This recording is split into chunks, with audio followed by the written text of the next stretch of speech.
Cuán firme cimiento se ha dado a la fe de Dios en su eterna palabra de amor. Con el propósito de compartir con usted las inmutables verdades de la palabra de Dios, presentamos A través de la Biblia, un estudio detallado y sistemático de toda la Biblia que le ayudará a conocer lo que Dios ha revelado para nuestro provecho espiritual. Estos estudios bíblicos fueron diseñados y elaborados por el Dr. J. Vernon McGee, versado maestro de la Biblia, quien dedicó la mayor parte de su vida a la enseñanza clara y sencilla de la palabra de Dios. Acompáñenos, pues, mientras avanzamos en nuestro recorrido a través de la Biblia. Cuán firme cimiento la palabra de Dios. Es un gozo estar nuevamente con usted, amigo oyente, para traerle otro estudio de la serie A través de la Biblia. En nuestro recorrido por el primer libro de los Reyes, llegamos hoy al capítulo 2. En este capítulo, David da instrucciones a Salomón en cuanto a la religión y en cuanto a Joab, Barzillai y Simei. David muere y Salomón le sigue como rey. Adonías es muerto, Abiatar es echado del sacerdocio, y Joab y Simei son muertos. David da instrucciones a Salomón. Las instrucciones que David le da a Salomón en los versículos 2 y 3 revelan su actitud en cuanto a Salomón. El hecho que le haya exhortado a que sea hombre revela que David tenía poca confianza en un sucesor que había sido criado en el palacio entre mujeres. David conocía la disciplina dura de las cuevas y la vida vigorosa al aire libre.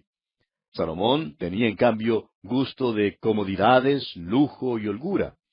Las instrucciones que David le dio, pues, revelan algo de su propio carácter.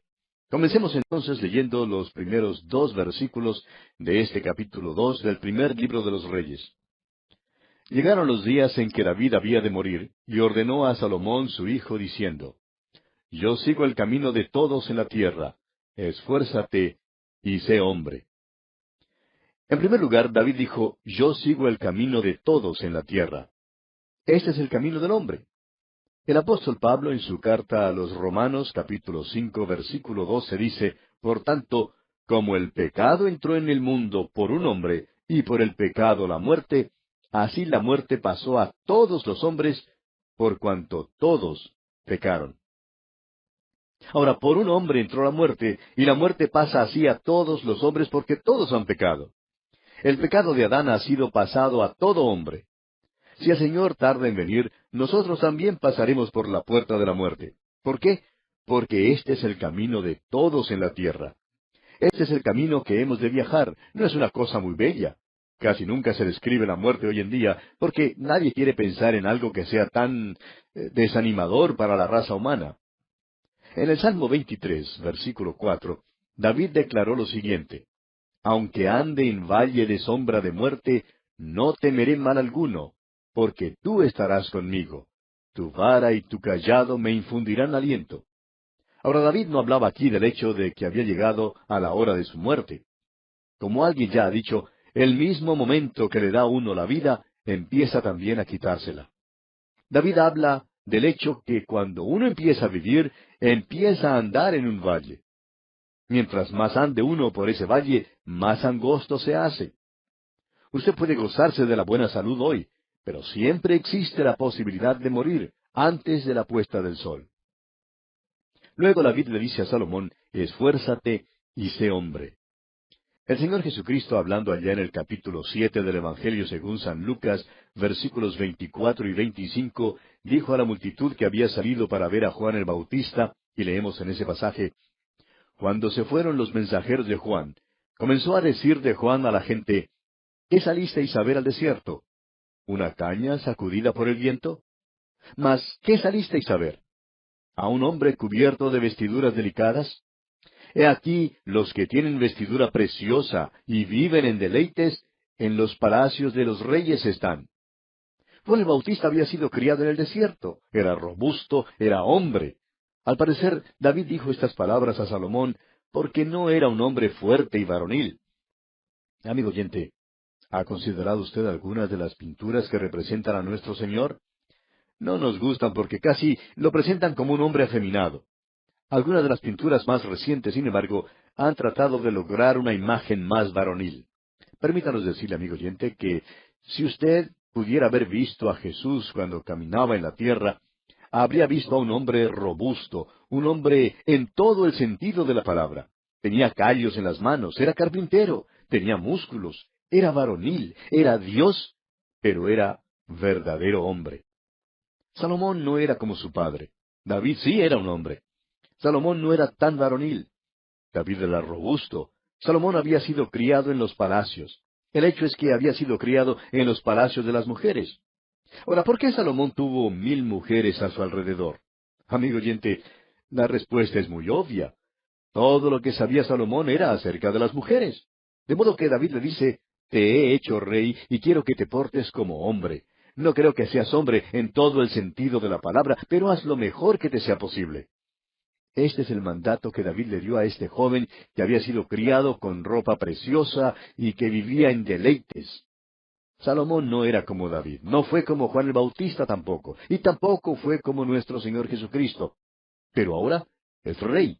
Y continuemos leyendo los versículos 3 y 4.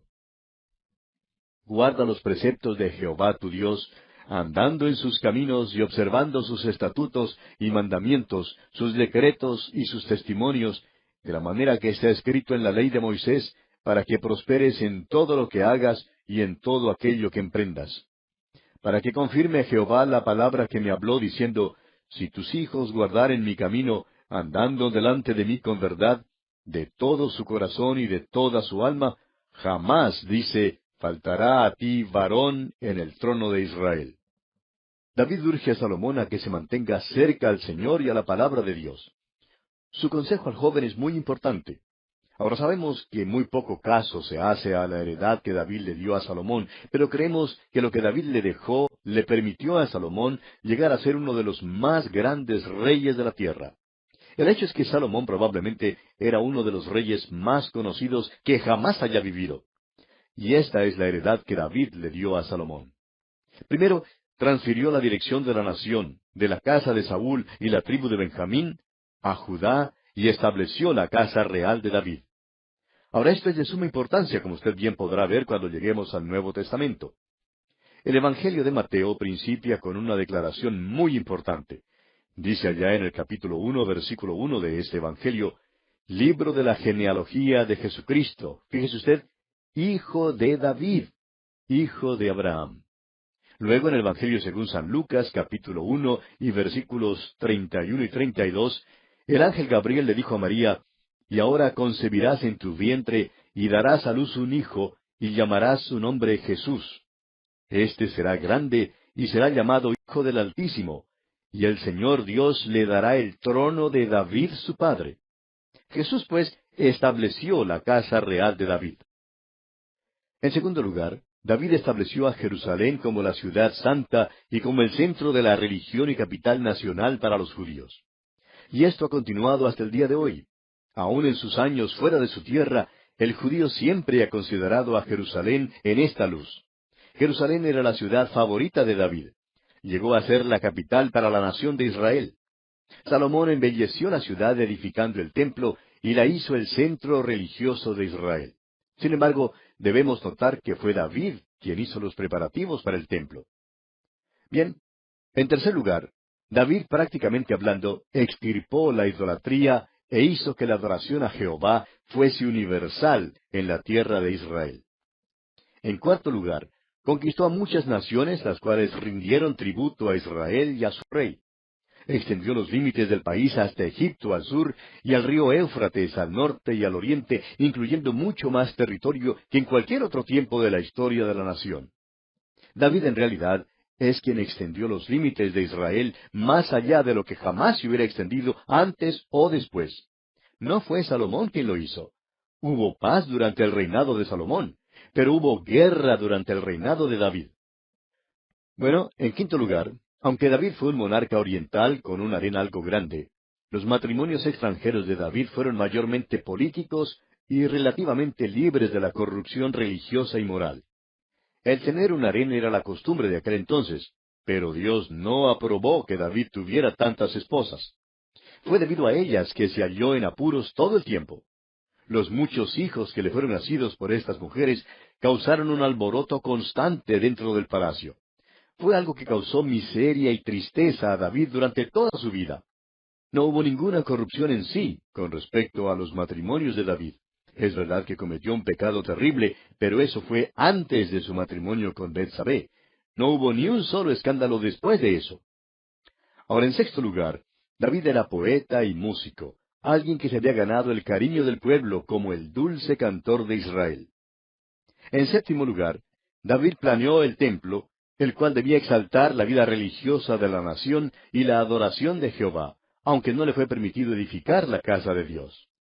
En octavo lugar, aun cuando había alguna rivalidad entre las 10 tribus del norte y Judá, y siempre la hubo después de la muerte de Saúl y de su hijo Jonatán, David nunca tuvo ninguna dificultad seria al unir a todas las tribus bajo su gobierno y en torno de la capital nacional de Jerusalén.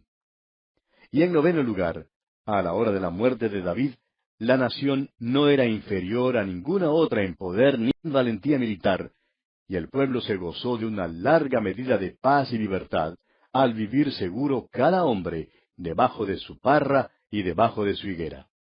La paz que Salomón disfrutó durante su reinado fue una paz que había sido conquistada por David durante su reino. Aunque a Salomón también hay que atribuirle el logro parcial de la paz durante su reinado, heredó muchísima de esta paz de su padre. Continuemos ahora con los versículos 8 y 9 de este capítulo 2 del primer libro de los Reyes. También tienes contigo a Simei, hijo de Gera, hijo de Benjamín, de Baurim, el cual me maldijo con una maldición fuerte el día que yo iba a Mahanaim. Mas él mismo descendió a recibirme al Jordán, y yo le juré por Jehová diciendo, yo no te mataré a espada. Pero ahora no lo absolverás, pues hombre sabio eres, y sabes cómo debes hacer con él, y harás descender sus canas con sangre al Seol. David revela aquí lo que parece ser un espíritu vengativo, pero en realidad no es así. Simei comprobó muchas veces que era traidor. Pero siendo que David había hecho un juramento de no tocarlo, Simei todavía vivía. David era un hombre de palabra. Sin embargo, ahora le aconseja a Salomón que lo vigile, y si revela alguna clase de traición, Salomón deberá tratarlo de conformidad. Y a propósito, la hora llegó, cuando Salomón tuvo que tomar medidas extremas en cuanto a Simei. Pero solamente después que Simei desobedeció y reveló que en verdad era un traidor. Veamos ahora la muerte de David. Veamos los versículos 10 al 12. Y durmió David con sus padres, y fue sepultado en su ciudad. Los días que reinó David sobre Israel fueron 40 años. 7 años reinó en Hebrón, y 33 años reinó en Jerusalén. Y se sentó Salomón en el trono de David su padre, y su reino fue firme en gran manera. La muerte de David introduce una nota triste al registro sagrado. Había sido un gran hombre de Dios. Ahora ha hecho lo que todos los hombres hacen al fin. Ha muerto. ¿Recuerda usted el primer hijo de David y Betsabé? Murió cuando tenía unos pocos días. Y David dijo en cuanto a él, yo voy a él, mas él no volverá a mí. Y ahora David ha partido para estar con su hijito. Salomón, ahora que su padre ha muerto, llega al trono. Y veremos que él también se verá en apuros. En cualquier cambio de dinastía o soberano, siempre hay un tiempo de tumultos y grandes cambios. Continuemos leyendo los versículos 13 y 14 de este capítulo 2 del primer libro de los Reyes. Entonces Adonías, hijo de Agit, vino a Betsabé, madre de Salomón, y ella le dijo, ¿es tu venida de paz? Él respondió, sí, de paz. Enseguida dijo, una palabra tengo que decirte. Y ella dijo, di. Aunque Salomón ahora está en el trono, Adonías todavía no ha perdido la esperanza de ser rey. Y vemos que ahora se acerca a Betsabé, la madre de Salomón, todavía guardando este pensamiento. Ella no tiene mucha confianza en él y le pregunta por su misión. Y él le dice que es una misión de paz. Ella entonces le dice a Adonías que bien, va a escuchar lo que tiene que decir. Y él dijo aquí en los versículos 15 al 21, él dijo, tú sabes que el reino era mío, y que todo Israel había puesto en mí su rostro para que yo reinara. Mas el reino fue traspasado, y vino a ser de mi hermano, porque por Jehová era suyo. Ahora yo te hago una petición, no me la niegues. Y ella le dijo, habla. Él entonces dijo, yo te ruego que hables al rey Salomón, porque él no te lo negará, para que me dé a Abisag, sunamita, por mujer. Y Betsabé dijo, bien, yo hablaré por ti al rey. Vino Betsabé al rey Salomón para hablarle por Adonías. Y el rey se levantó a recibirla y se inclinó ante ella, y volvió a sentarse en su trono, e hizo traer una silla para su madre, la cual se sentó a su diestra. Y ella dijo, una pequeña petición pretendo de ti, no me la niegues. Y el rey le dijo, pide, madre mía, que yo no te la negaré. Y ella dijo, dese a Abisag sunamita por mujer a tu hermano Adonías. Ahora Adonías era mayor que Salomón, y se acercó a la madre de Salomón con una petición. Le dijo a Betsabé, tú sabes que el reino era mío y que todo Israel había puesto en mí su rostro para que yo reinara. Ahora esta es una declaración indebida o impertinente que hacerle a la madre del rey, ¿no le parece? Simplemente lo que le decía era que él era más popular que Salomón. Ahora, siendo que el reino le había sido quitado, tenía una petición. Quería tomar a Abisag por esposa. Usted recordará que Abisag era la joven que los siervos de David consiguieron para que abrigara al rey David y durmiera a su lado de manera que David entrara en calor porque estaba ya muy anciano. Y Adonías quería que se le diese a Abisag por esposa.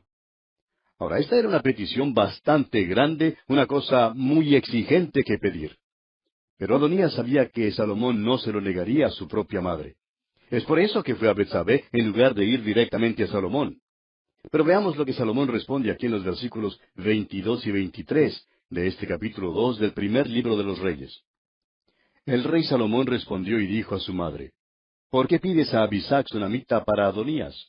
Demanda también para él el reino, porque él es mi hermano mayor, y ya tiene también al sacerdote Abiatar y a Joab, hijo de Sarvia.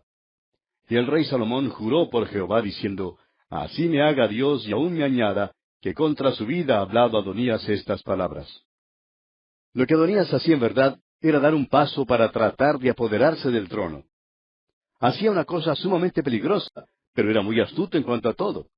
Adonías era el hermano mayor de Salomón, y Salomón se dio cuenta del paso que su hermano había dado para tratar de llegar a ser rey. Pidió que Abisag le fuera dada como esposa. Abisag había cuidado a David durante los últimos años de su vida. Ella era considerada como heredera y tendría los derechos al trono. Esta fue la manera sutil en que Adonías trató de apropiarse del trono. Ahora la mente aguda de Salomón penetró en su complot, y las acciones de Adonías hicieron que Salomón ordenara su ejecución. Leamos ahora los versículos 24 y 25. Ahora pues vive Jehová, quien me ha confirmado y me ha puesto sobre el trono de David mi padre, y quien me ha hecho casa, como me había dicho, que Adonías morirá hoy. Entonces el rey Salomón envió por mano de Benaía, hijo de Joiada, el cual arremetió contra él, y murió. Claro que la muerte de Adonías fue una cosa brutal, pero desde un punto de vista gubernamental era la manera correcta de actuar. Su muerte eliminaba así un contendor para el trono. Era necesario matarlo para poder establecer en el trono a Salomón. Mientras Adonías viviera, seguiría conspirando contra Salomón en un esfuerzo por quitarle el trono.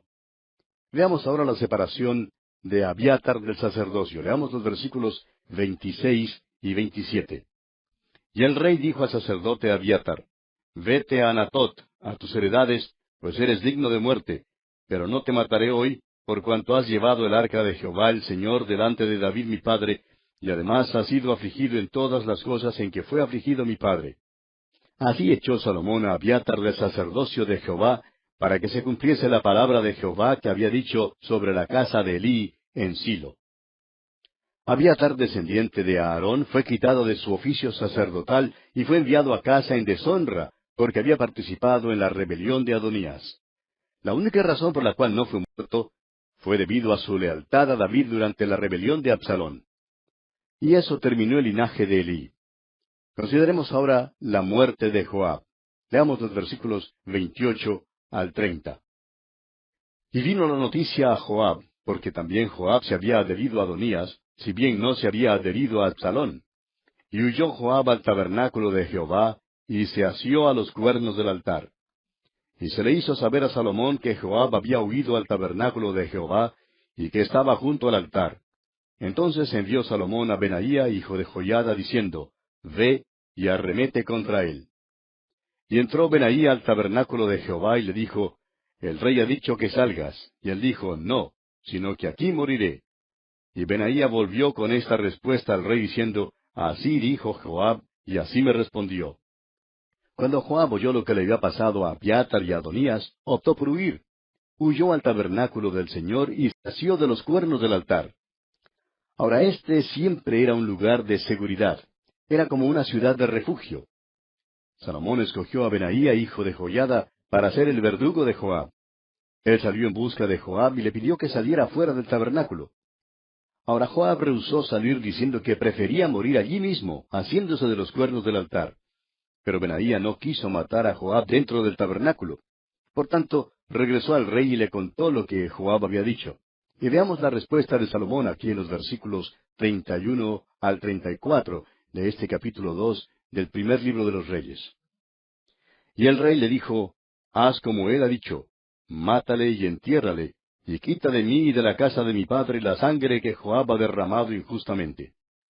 Y Jehová hará volver su sangre sobre su cabeza, porque él ha dado muerte a 2 varones más justos y mejores que él, a los cuales mató a espada, sin que mi padre David supiese nada, a Abner, hijo de Ner, general del ejército de Israel, y a Amasa, hijo de Jeter, general del ejército de Judá.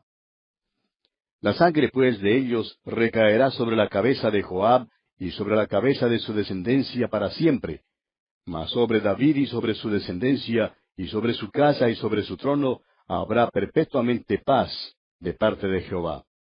Entonces Benaía, hijo de Joiada, subió y arremetió contra él, y lo mató, y fue sepultado en su casa en el desierto. Ahora Joab había sido un hombre sanguinario. Sus manos eran aún más sanguinarias que las manos del propio David. Por último fue muerto por tomar parte en la rebelión contra Salomón, y Benaía, hijo de Joiada, fue su verdugo. Ahora la muerte de Joab dejaba un vacío en el ejército. Entonces Salomón tuvo que hacer un nombramiento para ocupar el lugar de Joab. Y leemos en el versículo 35 de este capítulo 2 del primer libro de los Reyes, El rey puso en su lugar a Benaía, hijo de Joiada, sobre el ejército, y a Sadoc puso el rey por sacerdote en lugar de Abiatar. Veamos ahora la muerte de Simei. Simei era otro traidor. David no le quiso hacer nada porque le había dado palabra de que no alzaría la mano contra él. Pero Salomón ahora lo confina. Leamos el versículo 36. Después envió el rey e hizo venir a Simei y le dijo, Edifícate una casa en Jerusalén y mora ahí, y no salgas de ahí a una parte ni a otra. Salomón quería que Simei estuviera donde él pudiera vigilarle. A donde quiera que había ido Simei había sembrado semilla de rebelión. Y Salomón quería vigilar todas sus acciones. Y continúa Salomón hablándole a Simei y le dice aquí en los versículos 37 y 38, Porque sabe de cierto que el día que salieres y pasares el torrente de Cedrón, sin duda morirás, y tu sangre será sobre tu cabeza. Y Simei dijo al rey, La palabra es buena. Como el rey mi señor ha dicho, así lo hará tu siervo. Y habitó Simei en Jerusalén muchos días. Salomón mandó que Simei construyera una casa en Jerusalén y se quedara dentro de los límites de la ciudad. Le prohibió regresar y vivir entre su propia tribu. Y Simei, por su parte, prometió obedecer los términos de Salomón. Y leemos en los versículos 39 y 40, Pero pasados 3 años, aconteció que 2 siervos de Simei huyeron a Aquis, hijo de Maaca, rey de Gat, y dieron aviso a Simei diciendo, He aquí que tus siervos están en Gat. Entonces Simei se levantó y ensilló su asno, y fue a Aquis en Gat para buscar a sus siervos. Fue pues Simei y trajo sus siervos de Gat. Simei salió fuera de los límites de la ciudad. Hizo esto en una desobediencia abierta y directa a las órdenes de Salomón. A Salomón le informaron lo que Simei había hecho, y por tanto el rey le mandó a buscar. Y leemos en los versículos finales, versículos 43 al 46, que Salomón le pregunta, ¿Por qué pues no guardaste el juramento de Jehová y el mandamiento que yo te impuse? Dijo además el rey a Simei: Tú sabes todo el mal, el cual tu corazón bien sabe, que cometiste contra mi padre David. Jehová pues ha hecho volver el mal sobre tu cabeza. Y el rey Salomón será bendito, y el trono de David será firme perpetuamente delante de Jehová. Entonces el rey mandó a Benaía, hijo de Joiada, el cual salió y lo hirió, y murió. Y el reino fue confirmado en la mano de Salomón. Simei había desobedecido a Salomón y por tanto fue muerto, fue ejecutado. Ahora, con la muerte de Simei, Salomón había completado las instrucciones que le fueron impartidas por su padre David. Salomón había quitado así la mayor parte de los contendores al trono. Ahora le era posible reinar en paz. Y así concluimos nuestro estudio de este capítulo 2 del primer libro de los Reyes. En nuestro próximo programa, Dios mediante, entraremos a estudiar el capítulo 3.